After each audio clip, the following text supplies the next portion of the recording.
Saudaraku, masyarakat di Kabupaten Aceh Tenggara terlihat antrian panjang untuk mengambil bantuan langsung tunai atau BLT tahap 1 sebesar Rp500.000 per kepala keluarga di kantor pos Kutacane, Kecamatan Babu Salam, Kabupaten Aceh Tenggara pada Senin 12 September 2022 sore.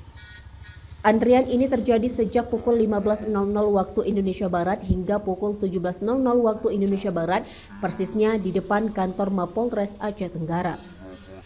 Masyarakat antrian terlihat dari pintu masuk hingga ke jalan raya. Akibatnya, Satlantas Polres Aceh Tenggara harus turun tangan untuk mengatur arus lalu lintas di daerah tersebut.